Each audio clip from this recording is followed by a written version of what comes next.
Tonight, we take pleasure in bringing you Suspense, a weekly anthology of notable melodramas from stage and screen, fiction and radio, presented each week to bring you to the edge of your chair, to keep you in suspense.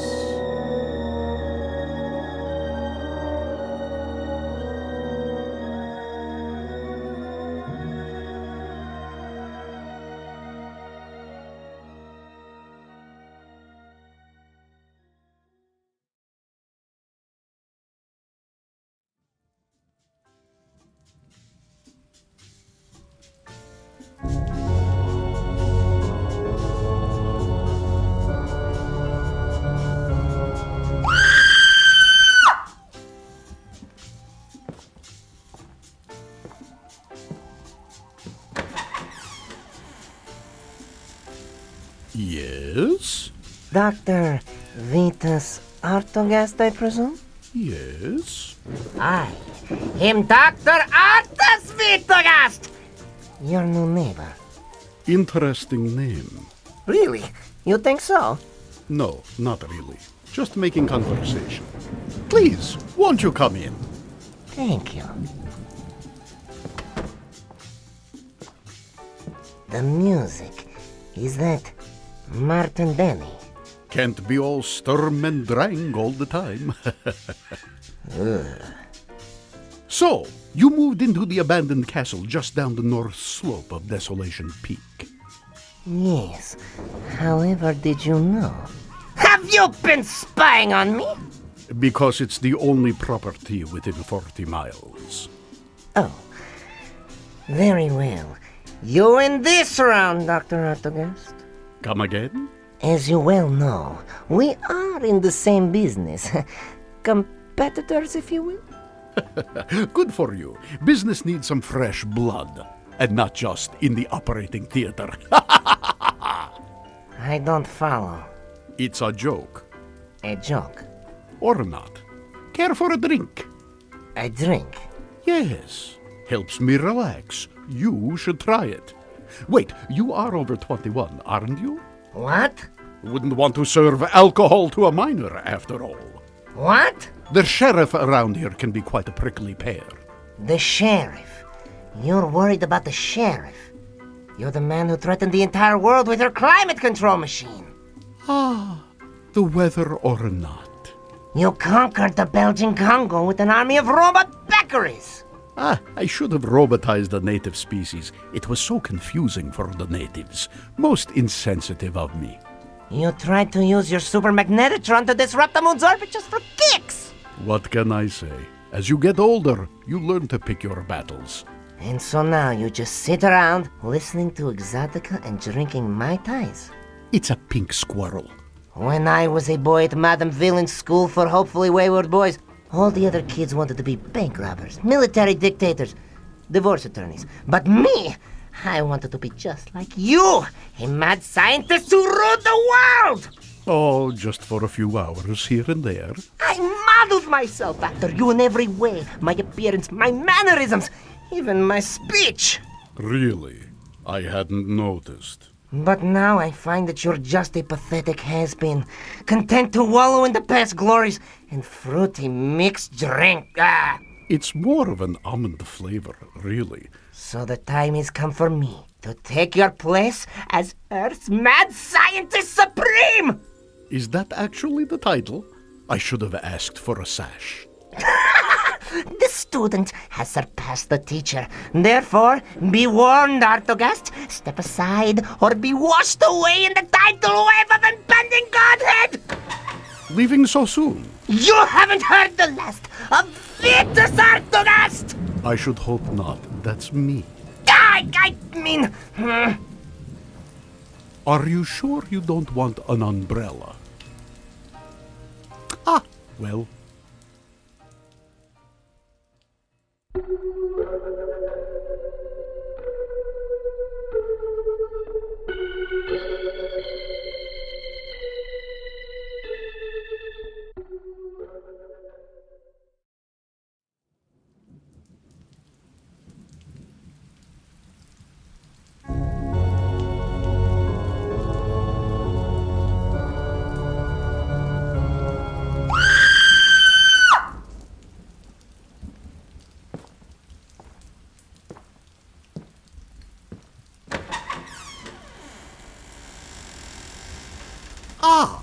Dr. Vitogast, you're back.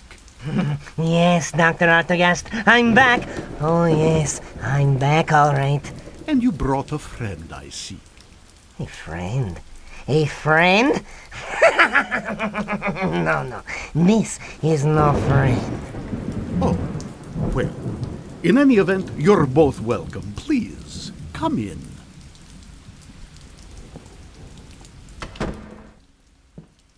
No, this is just a little something I created in the laboratory last night. A product of genetic engineering. A cross between human and feline DNA. My imp. Oh, that's nice. Oh, you see how nice. Imp, menace him! Ah, this really takes me back to when I was a boy. I experimented with gene splicing, too. Gave it up, though. Too many variables. Robotics are much more predictable.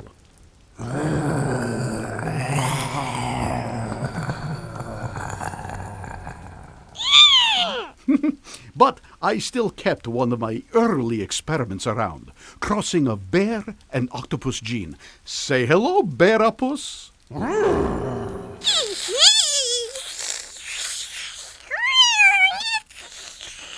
Bear and octopus genes, you say?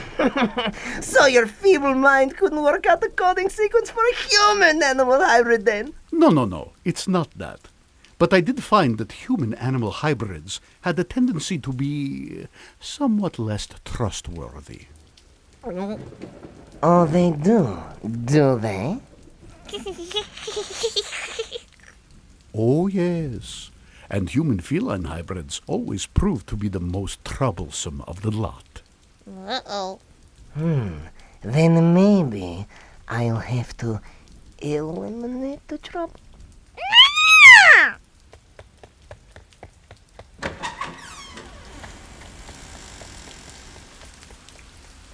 But now the octopus?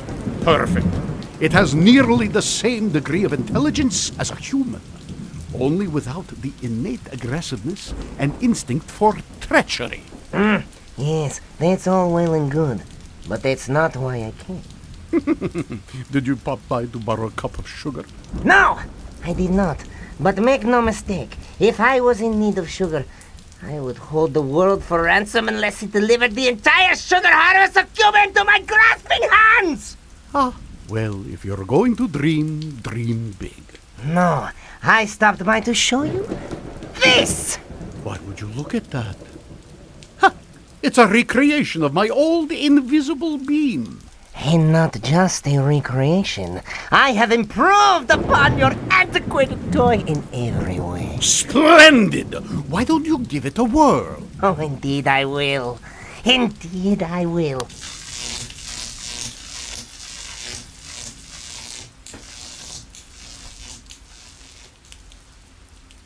Ah, so close. The invisible beam projector. It's gone! No, not gone. Just turned invisible. But...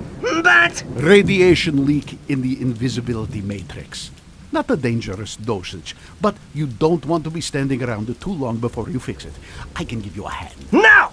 You've done quite enough already. Oh, don't mention it.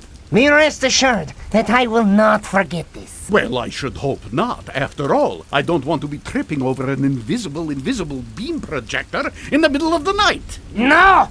Not that! This insult! Insult? Good evening, Dr. Artagast. But I said good evening, Dr. Artagast.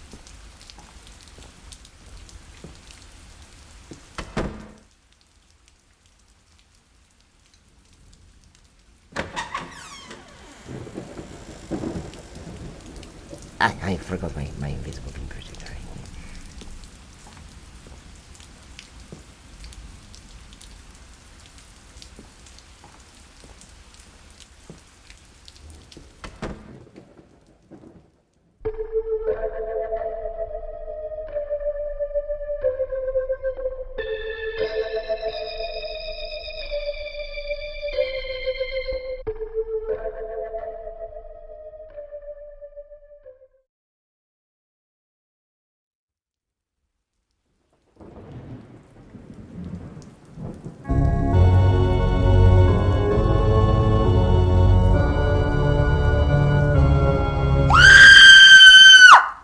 It's open! It is I, Dr. Artus Vitogeist. Of course it is. You do understand that the primary reason for choosing a lair in a remote location is privacy, don't you? Well, it certainly isn't because you're working on some nefarious plan for world domination. What are you reading there? The carpetbaggers. The New York Times bestseller. Good God, man, have you no decency? If you're going to read, at least read Comte de Gaulle or The King in Yellow. You know, something evil. Clearly, you've never read Harold Robbins. Enough of this foolishness. Imp! Bring her in. Bring who in? Let go of me, you creep! Laney Long, reporter for the Slag City Ledger? And your loudest critic over the years. Dr. Ardagast? What's this all about? Miss Long, I'm afraid that I am as much in the dark as you are. I kidnapped her as part of my master plan. That's all well and good, but it's your plan. Why bring her here? Because I wanted you to see it all unfold, since you've clearly forgotten how to do it yourself. Junior, the only unfolding that's going to happen is when you have to unfold your fat lip from around my editor's fist. Silence! Imp, my radio phone.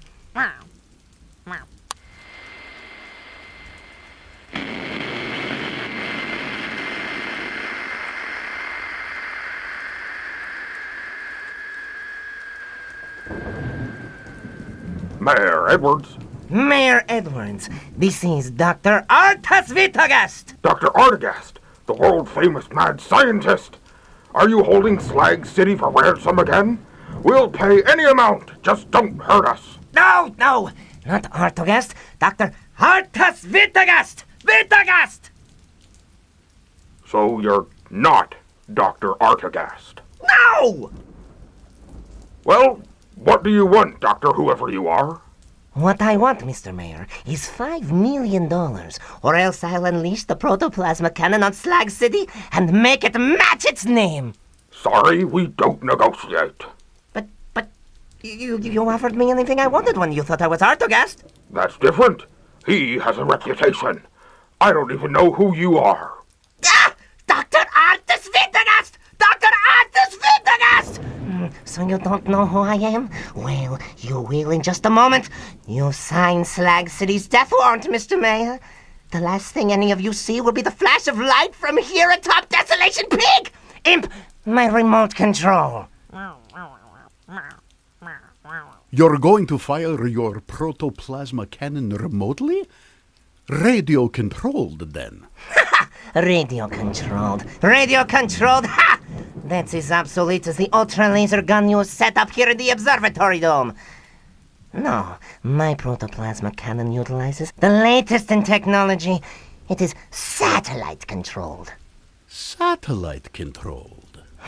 With this remote, I can rain devastation down on Slag City from anywhere on the globe. But why would you want to?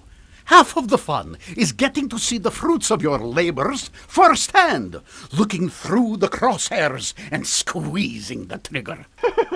You'll find out in just 2 seconds.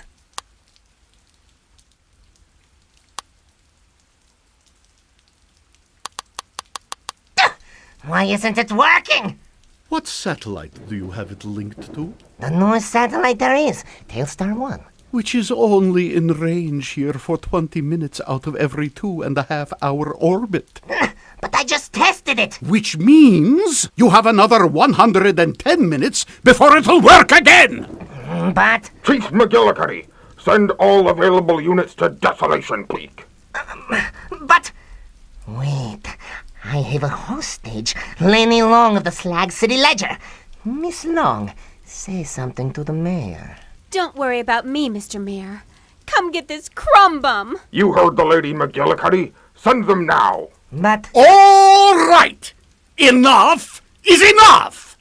Did they teach you anything at Madame Villian's school for hopefully wayward boys? I... Never give the hostage a free forum to speak, Because they'll always say something selfless and heroic, especially Lady Long. Oh, what would you know about it? I've been imperiling Miss Long since you were in swaddling clothes. He has, you know. Well, I'm not in swaddling clothes now!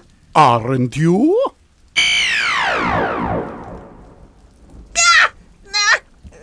The baby ray! You shrunk me with your baby ray! Mr. Mayor. Dr. Ardagast! I didn't realize you were involved. I'll send the $5 million straight away. No. I'm just an innocent bystander here. I believe Miss Long will vouch for me. It's true, Mr. Mayor. In fact, he just stopped Dr. What's-His-Name from doing any further harm. Turned him into a toddler with his baby ray. I demand that you change me back this instant! If I change you back now, the Slag City police will lock you up and throw away the key. But they can't arrest a minor. I demand that you change me back later! All in good time. And speaking of changing, Imp, would you be so good as to take young Master Vitogast back to his castle? I believe he left a deposit, so to speak. Imp! Stop looking at me like that! I'll be back, Artegas! This world's not big enough for the both of us! Are you certain? You're taking up so little space in it now.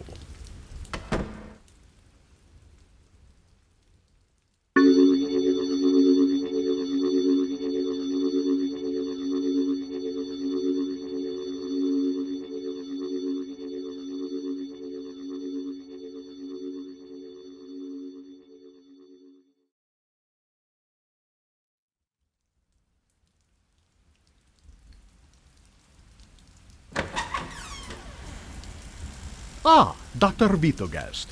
You've grown up so since our last meeting. Oh, you won't be laughing in a minute. I'm not laughing now. I was hoping not to have to do this, due to the incalculable destructive power that will be unleashed. But you leave me no choice! How am I leaving you no choice? Imp! The beakers! Don't use that tone with me! Give them to me! When I mix the contents of these two beakers, I will have created the most powerful corrosive ever created! Oxychloride X! Oh, you just made that up. I did not! I heard it on an old episode of Lights Out. Then you know what will happen if you mix those, right? Silence! Wait! Goggles, safety first. Oh, of course.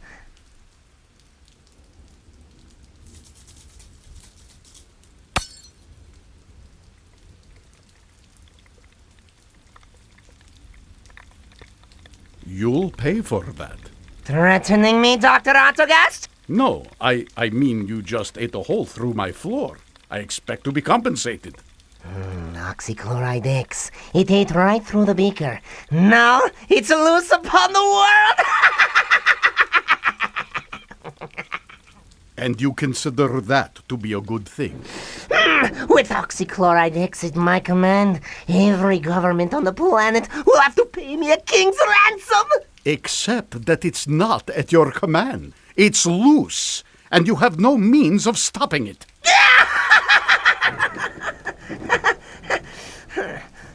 Oh.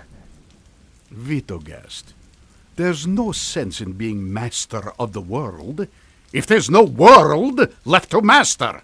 But it's already loose. Then we work together and find a means of neutralizing Oxychloride X. Work together? I'd sooner see the Earth dissolved into nothingness! When you were found as a baby on the doorstep of Madame Villain's school for hopefully wayward boys, wrapped in that very lab coat you're wearing now, and holding a check for $10 million in your pudgy little hands, you were nudged down a career path. And you're so very close to reaching the culmination of it. Are you going to let petty jealousies take you off that path? You're right. Wait! How did you know all that about me? No time to explain now. We have a world to save. This one!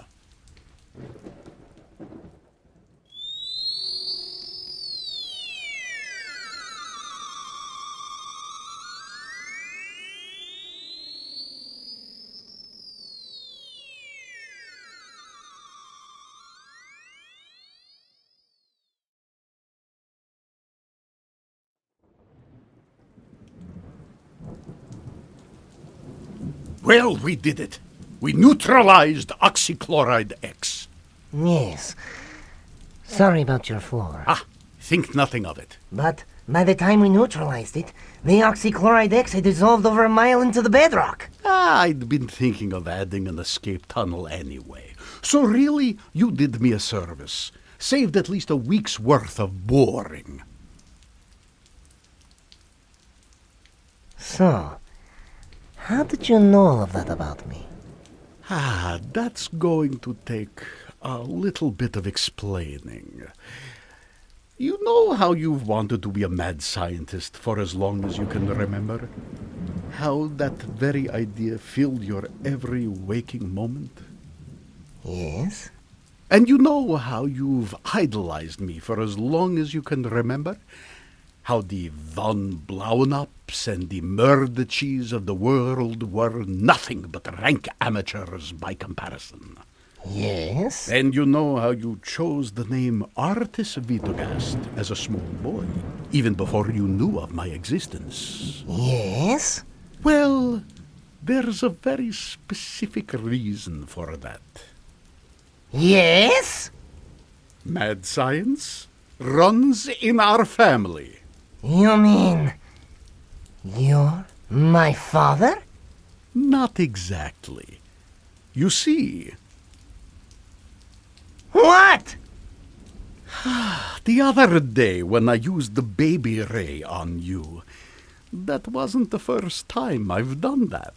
What are you saying?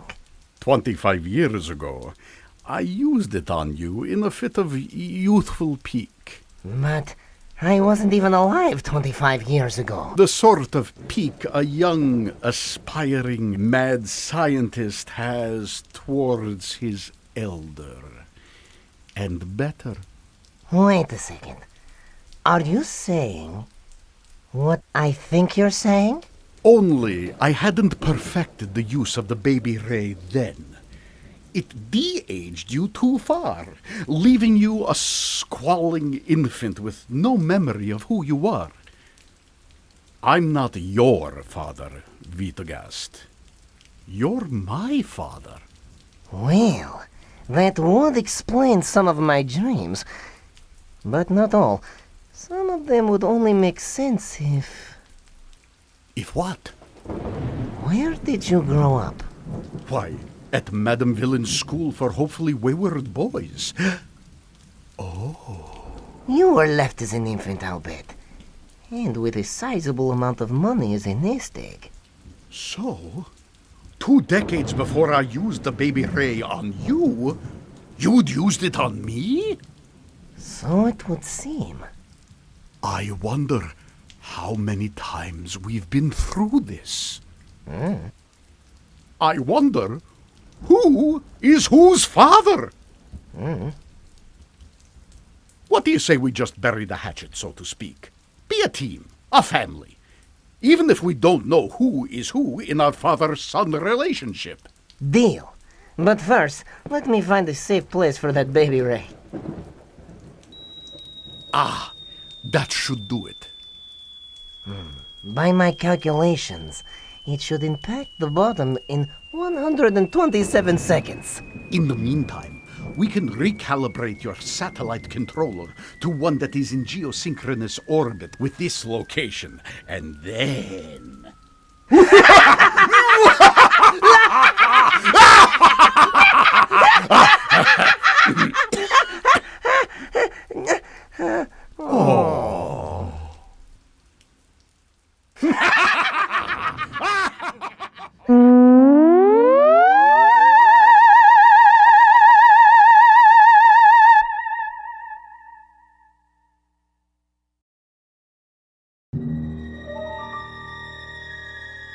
So ends This World's Not Big Enough by John C. Alsedek and Dana Perry-Hayes. Tonight's story of Suspense. Suspense is produced by Blue Hours Productions. Tonight's radio drama was written especially for Suspense by John C. Alsedek and Dana Perry-Hayes and recorded at Melrose Music in Hollywood, California. Drake Bell was Artis Vitagast. Jonathan Goldstein was Vitas Artagast. Adrienne Wilkinson was Laney Long. Janet Vaughn was Imp. Sean Hackman was Mayor Edwards. And Steve Moulton was Barapus. I'm Damon Krall. Next week at this time, tune in again for another study in suspense.